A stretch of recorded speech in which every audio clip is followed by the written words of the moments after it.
নমস্কার বন্ধুরা, ভাজুরি মান্না কিচেনে তোমাদের সবাইকে স্বাগত। আজকে একটা ঘরোয়া পদ্ধতিতে বিস্কুট রেসিপি করে তোমাদের সঙ্গে শেয়ার করছি। চলো দেখে নিই কী কী উপকরণ লাগছে আর কিভাবে আমি বিস্কুটটা বানাচ্ছি। দেখো, আমি মাত্র কটা উপকরণ দিয়ে ঘরেই কুকিজ বিস্কুট বানিয়ে দেখাচ্ছি। এখানে আমি প্রথমে একটু আটা নিয়েছি। আমি ময়দা ব্যবহার করব না, আটা দিয়ে বিস্কুটটা বানাবো। একটু চিনি নিয়েছি। এখানে একটুখানি আমি কর্নফ্লাওয়ার ব্যবহার করছি, একটু ঘি আর একটু খাবার সোডা, আর এখানে আমি একটু কালো জিরে দেবো, আর একটুখানি আমি এখানে বেকিং পাউডার দেবো বিস্কুটের ফ্লেভারটা ভালো আসার জন্য। চলো বিস্কুটটা কিভাবে বানাচ্ছি আমরা দেখে নিই। এবার আমি সমস্ত উপকরণগুলো একটা বাটির মধ্যে ঢেলে নিয়েছি, আর দিয়ে দিচ্ছি একটু নুন। নুনটা দিলে যে কোনো মিষ্টি বিস্কুট বলো বা মিষ্টি খাবারে একটু নুন দিলে নুন চিনির ব্যালেন্সটা খুব সুন্দর হয়। একটু নুন দিয়ে দিলাম। এবার আমি পুরো উপকরণগুলো খুব ভালো করে এবার মাখিয়ে নিচ্ছি। তো দেখো, আমি সমস্তগুলো খুব ভালো করে ঘিয়ের সঙ্গে ময়নটা মাখিয়ে নিলাম। এইবার আমি কি করব, এবার একটুখানি আমি আটাটার মধ্যে জল না দিয়ে অল্প অল্প করে একটু দুধ দিয়ে মাখবো। ডোটা আমি দুধ দিয়ে তৈরি করব, তাহলে বিস্কুটটা খুব টেস্টি হয়, একটু দুধ দুধ ভাব আসে, খেতেও খুব ভালো হয় কুকিজ বিস্কুটটা। এইভাবে আমি সবটা ভালো করে মেখে নিচ্ছি।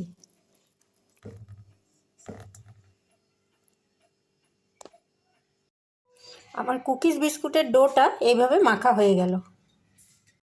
আমি কুকিজ বিস্কুটের ডোটা এইভাবে ভালো করে মাখিয়ে একটা কিচেন স্ল্যাবের ওপরে চলে এলাম। এবার আমি স্ল্যাবের ওপরে একটু আটার গুঁড়ি ছড়িয়ে নিলাম, নিয়ে এই ডোটাকে আমি দুটো ভাগ করে নিচ্ছি।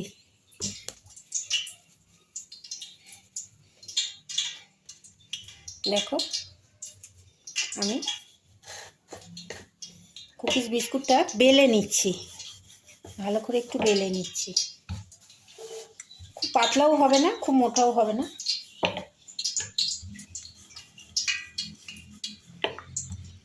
এইভাবে আমি বেলে নিলাম। এবার আমি এর উপরে একটু সাদা তিল ছড়িয়ে দিচ্ছি। একটু তিল দিয়ে খেলে বিস্কুটটা খুব ক্রাঞ্চিও হয়, দেখতেও সুন্দর হয়, খেতেও খুব ভালো হয়। এভাবে আমি একটু তিল দিয়ে দিলাম বিস্কুটটার উপরে। আমি আরেকবার বেলে নিলাম।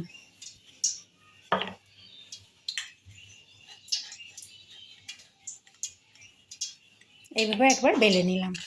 এবার আমি একটা ঢাকনা দিয়ে এটাকে বিস্কুটের আকারে কেটে নিচ্ছি।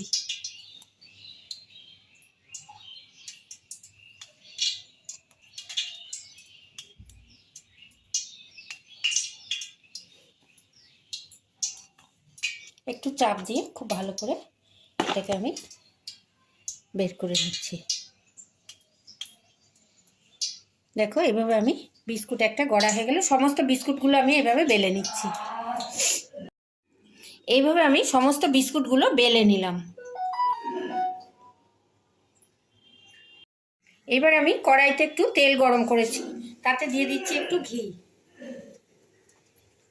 ঘি আর তেলে মিশিয়ে ভাজলে বিস্কুটটা খেতে খুব সুন্দর হয়। তেলটা একটু গরম হয়ে যাবে।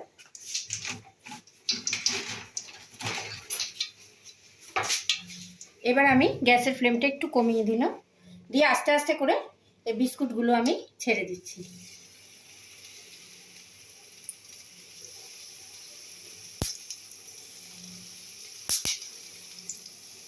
দেখো, সমস্ত বিস্কুটগুলো আমি আস্তে আস্তে ভেজে নিচ্ছি।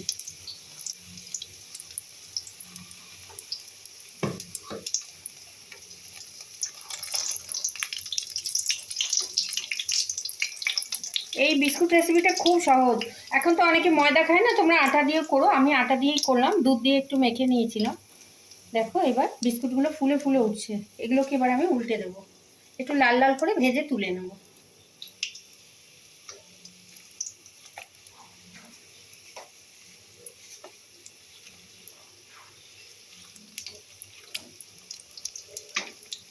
দু পিঠটাই খুব ভালো করে ভাজা হবে। এটা তোমরা অনেকদিন স্টোর করতে পারবে, করে এয়ারটাইট কন্টেনারে রেখে দেবে। এটা স্টোর করা যাবে অনেক দিন।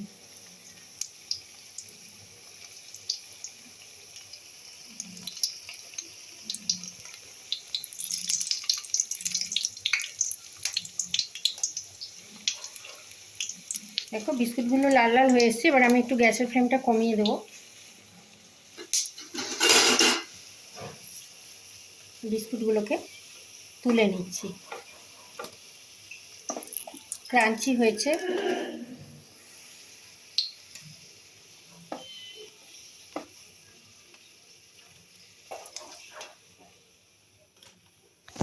এবার আমি পরের কিছু এইভাবে আমি আরও কিছু বিস্কুট ছেড়ে দিলাম ঘিয়ের মধ্যে, তেলের মধ্যে। এগুলোও আমি খুব ভালো করে লাল লাল করে ভেজে তুলে নেব।